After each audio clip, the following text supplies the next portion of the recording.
Paging Dr. Gary C. Please proceed to the geriatrics department. Emergency! Emergency! Paging Dr. C! Emergency! Emergency! Ay, hello po sa inyong lahat. Ito po si Dr. Gary C. at nanonood kayo ng Gabay sa Kalusugan. Ang pag-uusapan natin ay isang uri ng sakit na napapanahon. Basta nagkaroon ng tag-ulan, nagbaha, sigurado may mga ganitong problema. Yung tinatawag na leptospirosis. Daga, baha. Kasi sinasabi na ihi daw ng daga na humalo dyan sa baha. Naglakad-lakad kayo. Hindi kayo nag-ingat, may sugat pala kayo dyan. Aba, pwede ka magkaroon ng leptospirosis. Halos araw-araw, no? Mula nung nagkaroon ng bagyo, nung nakaraang last week of July, di ba nagkaroon ho ng bagyo na tatawag na Katrina? Halos araw-araw nandito na sa balita. About a few weeks ago, sabi ng DOH, expects rise ang leptospirosis cases in the coming weeks amid flooding. Aba, totoo nga. Nung umpisa nitong August 8, lumabas na yung balita na yung NKTI, yung kanilang gym, ito yung National Kidney Transplant Institute, kinumbert na nila yung kanilang gym to leptospirosis ward. At pataas ang kaso. Then sinundan ng kinabukasan, lumabas na yung leptospirosis cases on the rise weeks after the Typhoon Katrina. Karina pala. Southwest monsoon. Tapos, ayun na nabalita na yung ER daw ng National Kidney ay punong-puno na. Full capacity na sila. At tumataas ang bilang hanggang sa ang Red Cross mismo ay nag-deploy ng team of mga doktor para asikasuhin itong mga pagtaas ng kaso ng leptospirosis. Ngayon, ano po ba itong leptospirosis? Ipapaliwanag ko po ng napakasimple.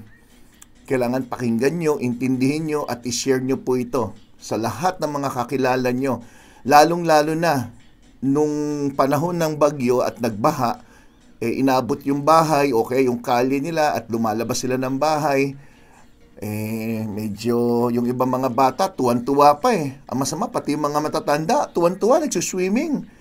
Ito na po ang leptospirosis. Yan ang problema. Leptospirosis is an illness caused by bacteria. Tandaan nyo po, bacteria po ang dahilan, hindi virus. Kasi yung dengue, virus. Ang leptospirosis, bacteria. At yung bacteria na yon tinatawag na leptospira. Itong leptospira, pag tinignan niya sa microscope, ganito ang itsura.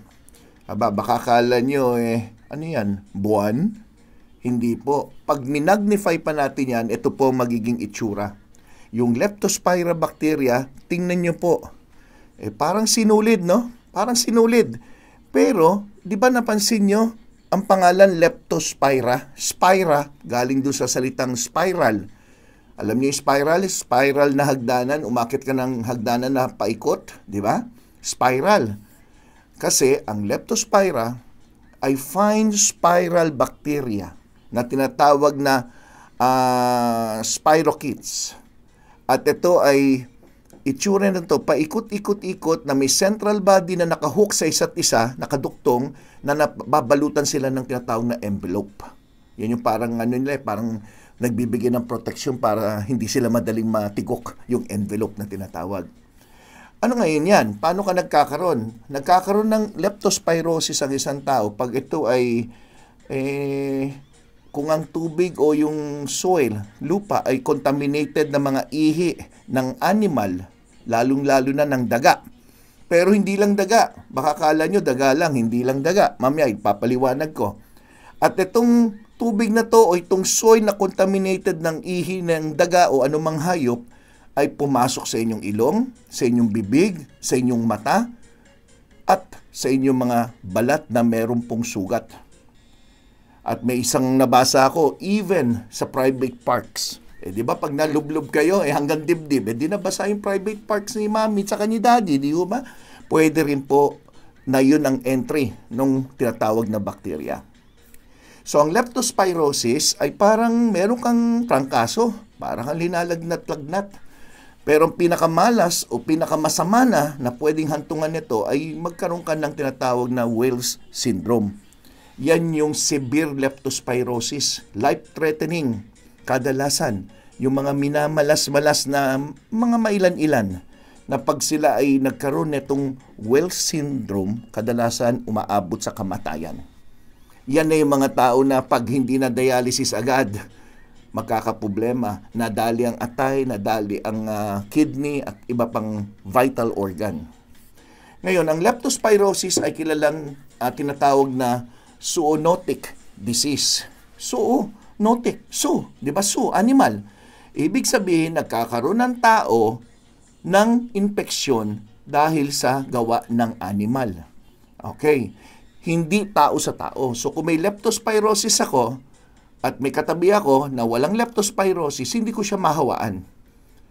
Mangyayari lang to sa animal na umihi at nakasama yan sa kung saan-saan at pumasok sa inyong katawan. Ganito po yan. Ang daga, siya yung tinatawag na carrier. Carrier, dala niya yung leptospira, yung bacteria. Iihi ngayon itong daga kung saan-saan at nagkataon naman yung ibang hayop na nandun din sa lugar kung saan siya umihi ay pwede rin magkaroon ng leptospira. So lahat itong mga to, aso, pusa, baboy, kambing, even yung pusa, nabanggit ko na ba yan? Yung mga yan ay pwedeng maging carrier din. So yung ihi ng mga yan ay pwede rin na mahawa sa tao. So yan ang pinaka-cycle niyan. So umihi din yung ibang hayop. So yung water body na tinatawag na may contamination, either na inom o kaya pumasok sa mata o kaya pumasok sa tenga o sa kung saan man. Okay. You can be affected through the following. Number 1, direct contact. So ano ibig sabihin ng direct contact? Direct contact sa ihi na contaminated or yung reproductive fluid ng infected animals. Number 2, contact with contaminated water or soil. O kaya inumin o pagkain. Pwedeng kinain mo o ininom mo na contaminated, na haluan ng tubig na meron pong leptospira. So leptospira, yun yung bacteria. Okay. Once na nasa inyo na, yung infection ang tawag leptospirosis. So sino yung pinaka-high ang tsansa na magkaroon ng leptospirosis? Yung mga tao na nakatira sa tropical areas, may init na mga klima na may mga nakanakang bagyo at yun yung mga taong involved. Pwede rin yung mga magsasaka na palagi nakababad ang paa sa basa o yung mga trabaho na pwedeng nakalublob sa mga tubig.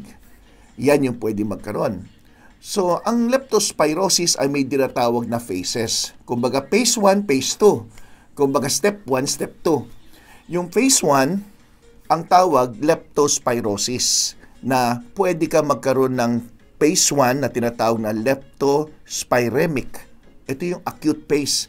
Ito yung pag nagkaroon ka ng nahawaan ka, pwedeng ilang araw lang meron ka na nararamdaman. Yung isa naman ang tawag immune phase. Ito yung delayed. Medyo ang tagal na. Isang linggo ka na na-expose sa baha. After 1 week o 2 weeks o 14 days, bago ka lang nagkaroon ng mga simptomas. Bakit mahalagang pag-usapan itong phase 1 saka phase 2? Kasi kung nandun ka sa phase 1 at ito'y nagamot agad ng inyong doktor, nalaman agad, nabigyan ka kagad ng sapat na antibiotics, malamang hindi ka naaabot sa phase 2. Yung phase 2, yun yung mga mas komplikado o kaya yung mga taong nangangailangan na madala sa ospital. So, alam nyo na ngayon, yung phase 1, phase 2. Ulitin ko, this is very important. Bakit? Hindi paglusong nyo sa baha. For example, ngayon, lumusong ako sa baha. Kinabukasan, meron na ako maramdaman. Hindi po ganon.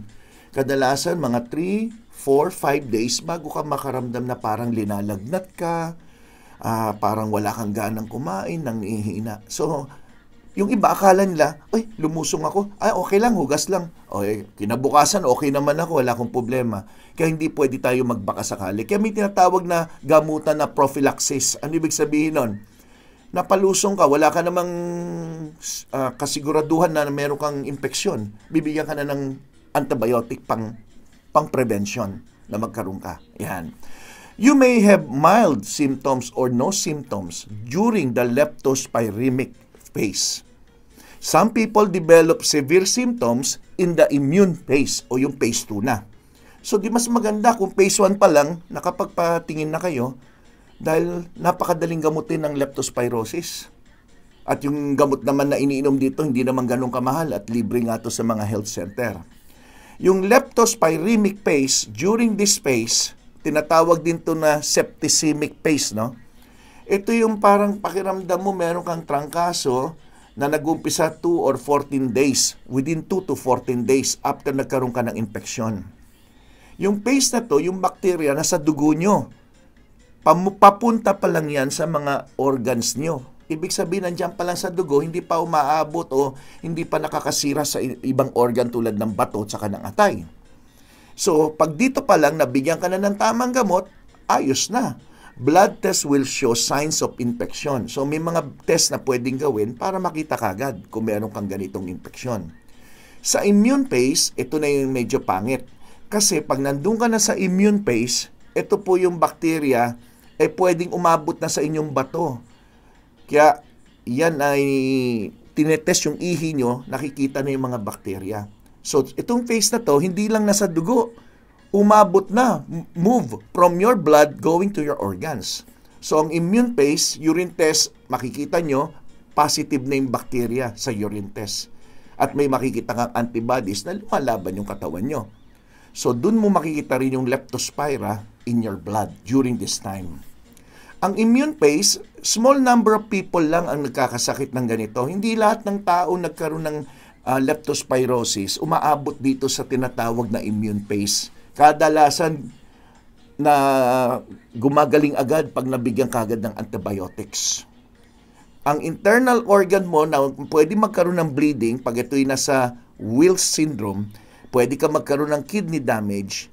Kaya huwag kayong magtaka kung bakit parang naninilaw ang isang tao merong leptospirosis kasi naapektuhan din ang kanyang atay. Kaya nagkakaroon ng paninilaw sa kanyang balat at sa kanyang mga mata. Ang tawag jaundice. Ngayon ang tanong, ano yung mga pwedeng maramdaman ng isang taong may leptospirosis? So ulitin ko, na lumusong ka ng matinding baha hanggang dito, tapos sarap-sarap pa ng swimming mo, tapos may nararamdaman ka na ba o wala pa? Pero ito yung mga dapat yung bantayan. Una, para ka meron trangkaso. Kung ano yung nararamdaman nyo, masakit ang kalamnan, dinalagnat, wala pang iba pa, kundi parang tinatrangkaso lang. Pero in severe cases, andyan na dumudugong gilagid, internal bleeding, or kaya may organ damage.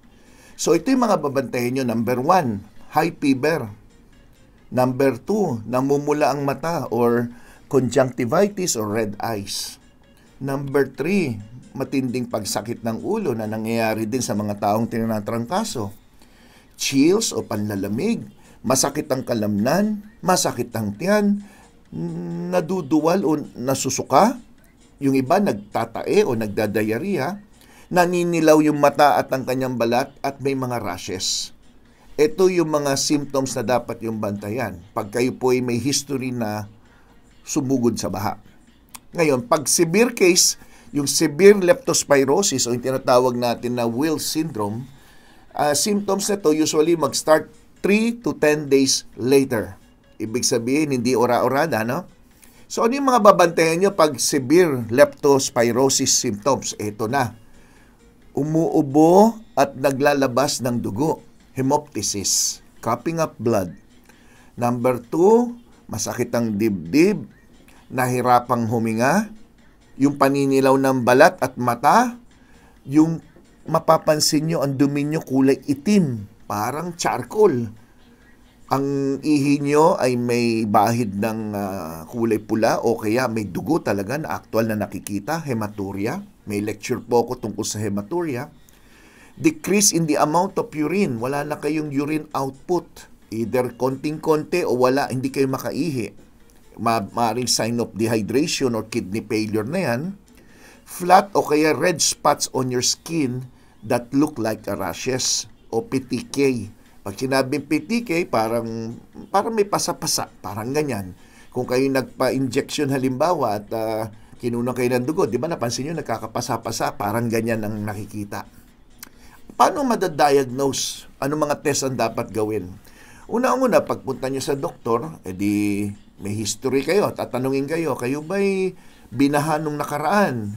Ikaw ba'y lumusong ka ba? O sabi mo, lumusong ako. So that is sa history pa lang. Number 1, yung history na may history kang lumusong sa baha, isang pagdududa na yan ng doktor, baka leptospirosis ang problema. Pangalawa ay physical exam, blood test and urine test. Yan ang kadalasang pinapagawa. Yung mga test na pinapagawa para mag-diagnose to, so what test will be done to diagnose para malaman kung leptospirosis to?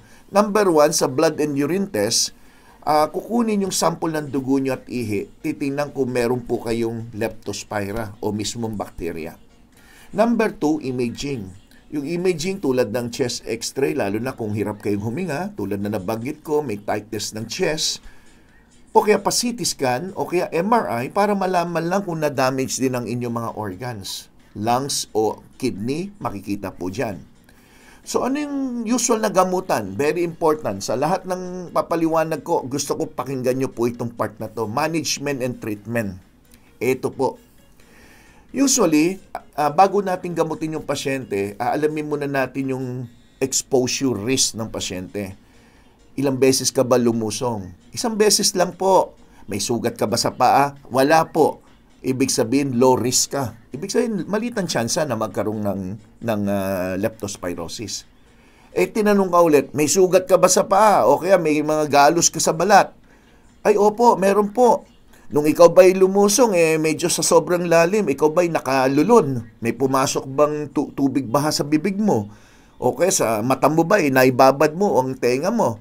Ay, opo. Ang tawag dyan, moderate risk. Ibig sabihin, medyo malaki-laki na ang tsansa mo na magkaroon ka ng leptospirosis. Ngayon, kung tinanong ka, ilang araw ka binaha? Ay, Dok, 1 linggo ko binaha. Tuloy-tuloy yung baha sa amin. Lumusong ka ba sa baha? Oo, nag-swimming pa nga ako. Sarap eh. Maraming araw akong paulit-ulit na nag-swimming sa baha at 1 linggo.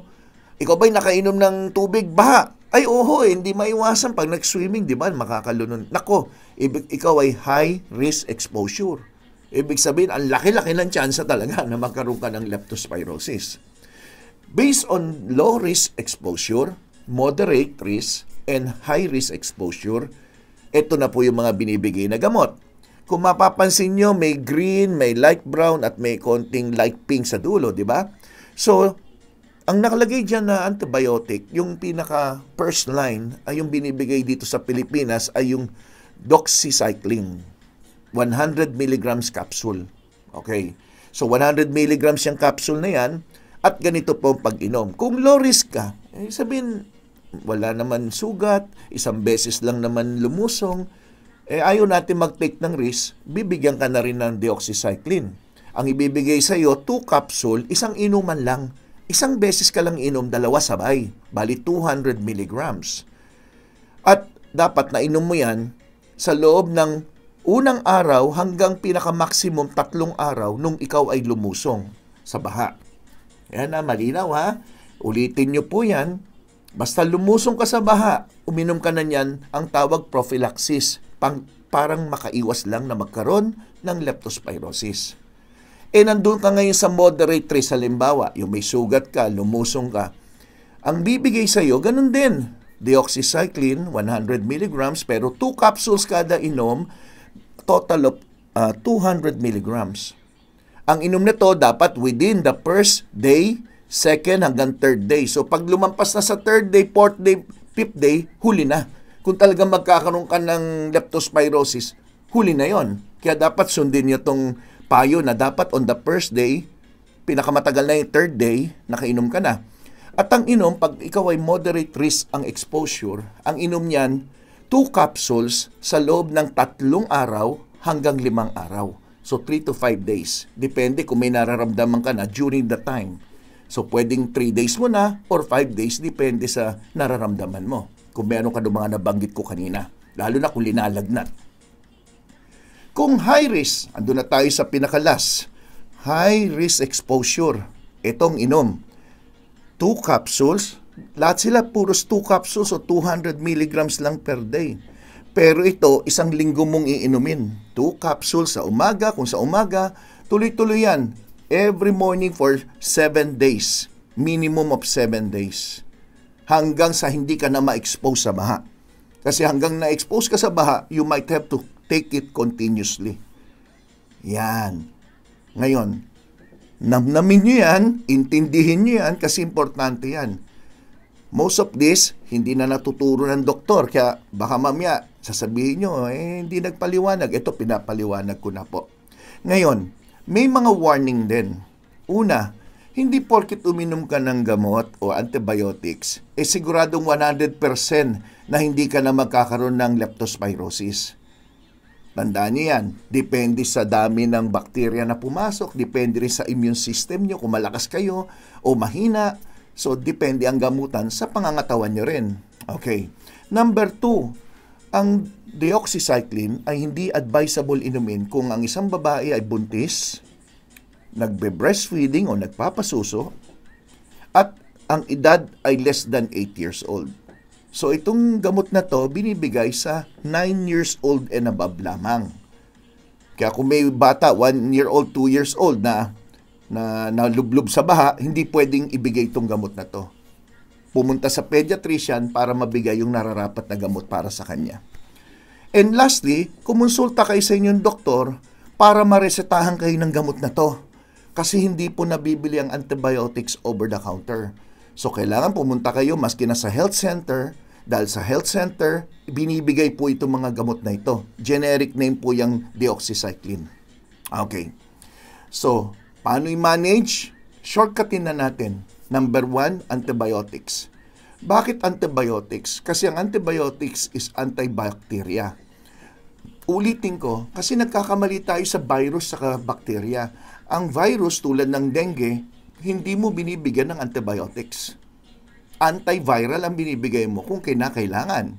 Pero ang dengue, hindi yan binibigyan ng gamot. Puro supportive management. Ibig sabihin, kung may lagnat, gamot sa lagnat. May ubo, di gamot sa ubo. Masakit ng katawan, bigyan mo ng mga non-steroidal anti-inflammatory medication. Pero, ang leptospirosis is bacterial. So, ang binibigay natin, antibiotics. Malinaw yan, ha? Huwag kayong magsa-self-medicate ng mali-mali. Okay. Ang number 1 line na binibigay natin for leptospirosis is deoxycycline. Pero pwede rin yung amoxicillin, ampicillin, penicillin G at yung mga ceftriaxone, mga injectable. Usually, binibigay na itong mga injectable dun sa medyo severe case of leptospirosis. But deoxycycline ang nakitaan na pinakamaganda ang aksyon, lalo na sa mga nag-uumpisa pa lang o sa early stage of leptospirosis. Number 2, may mga severe cases of leptospirosis kung saan hinihingal yung pasyente. Hinihingal, kaya doon pumapasok na kailangan madala sa ospital para mabigyan naman ng medical ventilation or ventilator. Ihuhook sa ventilator para makarecover yung lungs. If the lungs are infected with the bacteria, natural, mahirapan kang huminga at kailangan nyo ng tulong ng mga ventilator o mga breathing machine hanggang sa makarecover kayo o gumaling kayo sa infection nyo. Number 3 na pwede rin gawin ay yung parang linilinis yung dugo. Parang nagdialysis ka. Kukunan ka ng dugo. Ang tawag dito plasmapheresis, no? Kukunan ka ng dugo, lilinisin, alisin yung plasma, tapos balagyan ng plasma na bago, ibabalik ngayon sa katawan nyo. Ang purpose naman nito ay para mabawasan yung risk na magkaroon kayo ng damage sa inyong mga organ. So, kilala din itong plasmapheresis sa salitang plasma exchange. Ito ay tumutulong if you're at risk for organ damage because of leptospirosis. Ngayon, ang simpleng tanong, Doktor, ayoko na magkaroon ng ganyan, ayoko magka-leptospirosis. Ano pong dapat kong gawin para makaiwas ako? How can I prevent leptospirosis? Simple lang. Huwag kang susugod sa baha. Kung kinakailangan siguro, gumamit ka ng bota. Di ba? The best way to prevent leptospirosis is by not swimming or wading. Hindi lang po sa tubig baha, pati po sa mga imbornal, kanal, mga ganyan na pwedeng ihian ng daga. Okay? So, ako may naalala kong storya na nagkaroon ng leptospirosis, uminom ng soft drinks na nakalagay sa lata. Anong dahilan? Umihi yung daga dun sa mismong lata, hindi nahugasan maigi, binuksan yung latang ganyan, dun diretsyo. Walang makitang ibang dahilan dahil hindi naman umuulan ng mga panahon na yon. At yun ang dahilan. Na-contaminate dahil yung mga bodega na mga sari-sari store o kung saan man yan, minsan may dagaho yan dahil namamasyal-masyal pag gabi, di ba? Pag madilim. At naihian yung mismong soft drinks. Ayan. Nangyayari po yan. So, hindi lang sa baha, di ba? Pero, isa sa common na dahilan ay baha pa rin na sumugod ka na merong contaminated ng ihi ng daga, no? So, flood water, so iwasan niyo yan. Other ways that you can do to reduce your risk are the following. Taking preventive medication. Tulad na sinabi ko, pupunta ka sa isang lugar na alam mong baha. Yung mga rescuer, binigyan mo na yan ng gamot para makaiwas doon sa sakit. Dahil alam nilang susugod sa baha, di ba? Tutulong sila So, binigyan yan.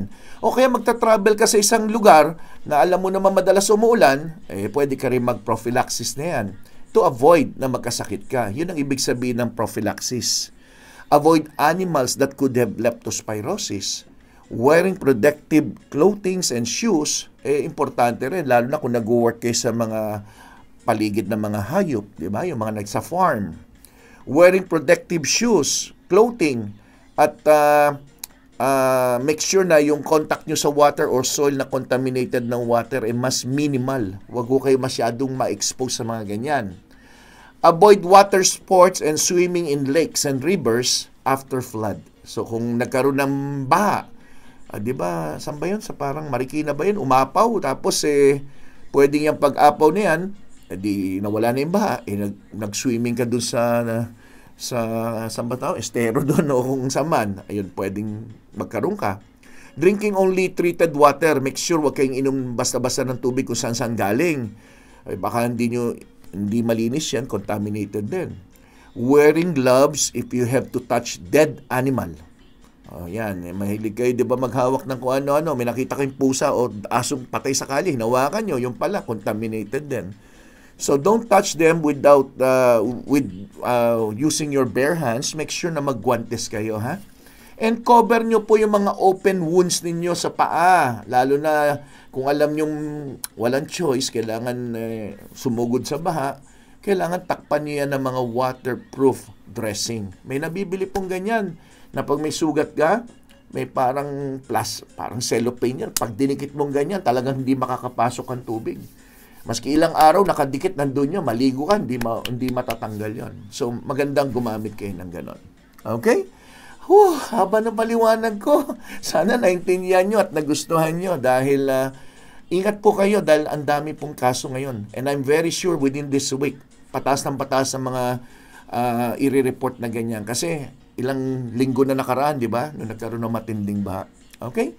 And I hope i-share nyo po ito sa lahat ng mga kaibigan, mahal sa buhay. Dapat mag-ingat po sila. Okay? At huwag nyo kalimutan, if you like my video, please, I Heart GSK sa baba at mag-subscribe dito sa Gabay sa Kalusugan. Ako po si Dr. Gary C. Thank you for watching. Always, ako ang inyong Gabay sa Kalusugan. Remember that. Bye-bye!